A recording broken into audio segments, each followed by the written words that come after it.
तो मेरे दोस्तों आज जी मैं तुहानू एक गल सुनाउण लगा ना वो तुहानू पता ही नहीं, हालांकि उस तो बगैर तुसीं जिंदा रह ही नहीं सकते और 3 टाइम खांदे हो मेरे दोस्तों, लेकिन उसका तुहानू पता ही नहीं कि वो अद्धी चीज़ तुहाडी है या पूरी चीज़ तुहाडी है। अज मैं निचोड़ कढ़ के देंगा इस वीडियो दे विच मेरे दोस्तों। ये जरा गल नाल तवज्जो नाल सुननी है ते गौर नाल सुननी मेरे दोस्तों। मेरे दोस्तों जी कणक तुसी खांदे हो ना, गंदम जी खांदे हो कि नहीं खांदे, इस तो बगैर नहीं रह सकते।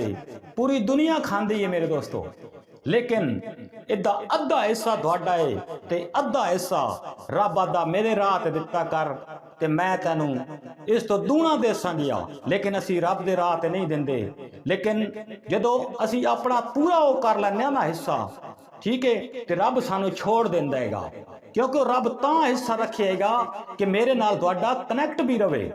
तो मेरे दोस्तों हुण मैं तुहानू दस छड्डना वा कि जिहड़ा कणक दा दाना हुंदा है, कदी कणक वेखी है तरी ते चा के वेदे हो ना, जिमीदार भी दूसरे भी सारे वेदे हो ना कणक, ते कणक दे विच एक चीर हुंदा मेरे दोस्तों।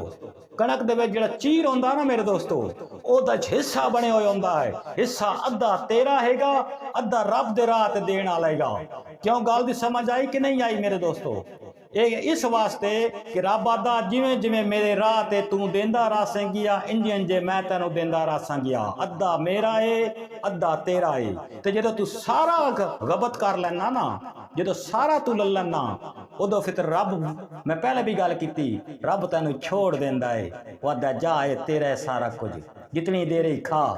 फिर तेरा रब ना राबता कोई नहीं होंदा, फिर तेरा उस दौलत ना राबता होंदा, क्योंकि तू सारी चीज़ ते कब्जा कर गया ना है। छोटी जी वीडियो मेरे दोस्तों बनाइए। अगर वीडियो पसंद लगी होवे तो चैनल नू लाइक सब्सक्राइब जरूर कर दिया।